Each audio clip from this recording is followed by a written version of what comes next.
ladies and gentlemen, and members of the press. I would like to introduce to you the first candidate to win United States presidency as a write-in candidate, our next president, Harvard Stone.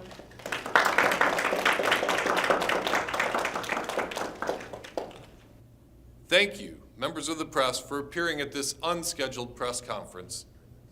Today, I will be announcing my choice for several cabinet positions.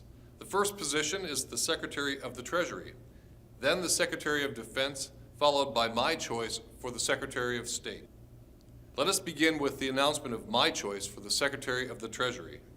I truly believe in his abilities to oversee the reforms necessary in reforming what is currently a broken system on life support. He will be sending to Congress the draft of the 57 words that need to be changed within the Federal Reserve Act. These words are in the next book by Michael Lindsay, The Banker's Revenge. I know when you read them, you will be in awe. The question of why this hasn't been done already is not important. What is important is that we do it now. Accept the responsibility of the past, correct the inequities, and leave for our children a system based on harmony and prosperity for everyone. So without any more delays, I present to you my choice for the Secretary of the Treasury, Mr. Thomas Jefferson. What the? Is it happening? It's crazy. I can't believe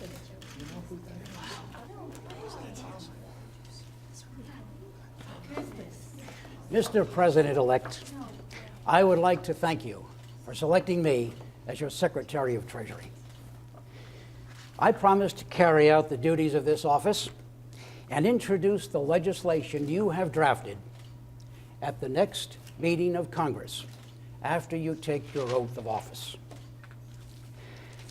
I know that this reform of the Federal Reserve will bring forth a new economic order that restores harmony and prosperity to all. I only wish I had thought of it when I was in office. Thank you, Harvard Stone, for this opportunity to correct this discrepancy in my administration.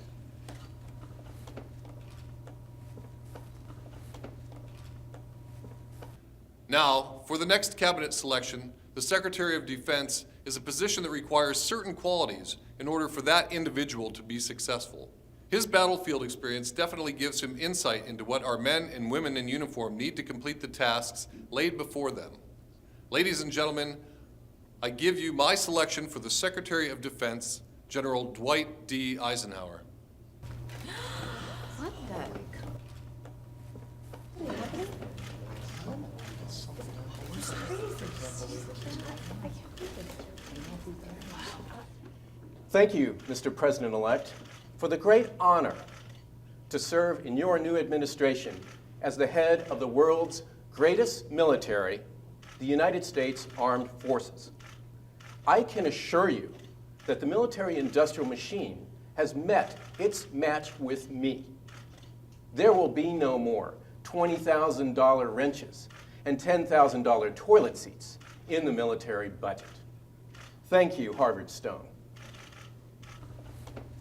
Thank you, Dwight. That's exactly why I chose you. I'm sure our military industrialists are in for a rude awakening. And now to my appointment of the Secretary of State. In the spirit of true bipartisanship, I give you our 26th President, the Honorable Theodore Teddy Roosevelt.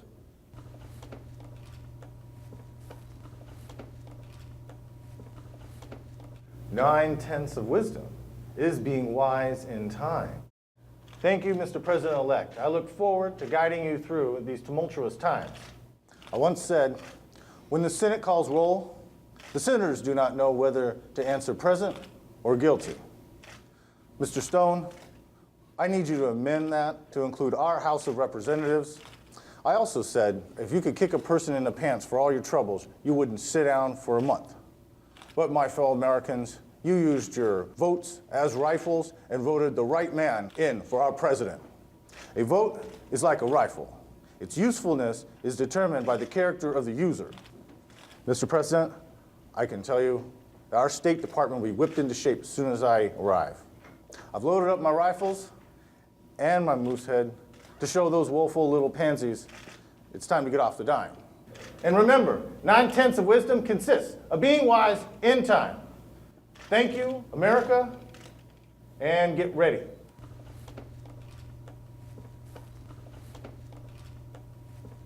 Thank you, Teddy. I'm sure my cabinet will welcome your many talents. Now, America, with these members hard at work in my new administration, I'm sure our wonderful press corps will be very busy reporting all the events that continue to surprise us all. In closing tonight, I once again would like to thank all those wonderful members of our campaign staff who brought America its first write-in president. It was an arduous campaign trail for all involved. My security team faced many perils as I continued to educate all of you about the reforms vital to your economic well-being. The bankers will not feel the sharpness of your pitchforks. The investment bankers will not swing at the end of your ropes. And the greedy corporate CEOs will not live out their lives behind bars. No, they're going to get a size 12 kick in the ass for what they did. Their knowledge of how they set things in motion and who they own in Congress that helped them get the laws in place to allow this to happen is very important. One of the greatest minds of my parents' generation stated the problems that exist in the world today cannot be solved by the level of thinking that created them. That was the brilliant scientist Albert Einstein. Well, he was correct, but we still need that level of thinking so we can unwind the mess that they created and all of us participated in. Yes, we too are at fault. We bought the song and dance and joined the celebration. Well, the celebration is over. Unemployment is rising with no end in sight, while our currency is being set up for a massive devaluation, and the silly pundits in Washington are spending it like drunken sailors at the local topless shop before they ship out. This will all come to an end when I take the oath of office. We will reform the monetary system by removing the interest attached to the issuance of the dollar, balance the federal budget, and show the world just how resilient the American worker truly is. Good night, everyone. Mr. President, would you please explain exactly how you are going to reform the Federal Reserve Bank? Yes. By changing only 57 words in the Federal Reserve Act, we will remove the authority to attach interest to the creation of money. This will remove the debt associated with the federal budget, which will allow Congress to first balance the budget and then set about reforming the policy that governs our banks and businesses. In addition, it will allow this administration to let the public in on who has been a puppet for the lobbyists here in Washington. Then, I hope you will take your pens once again and send to Washington your true representative for the House and the Senate. Good night, everyone. Remember, the pen has always been mightier than the sword. Mr.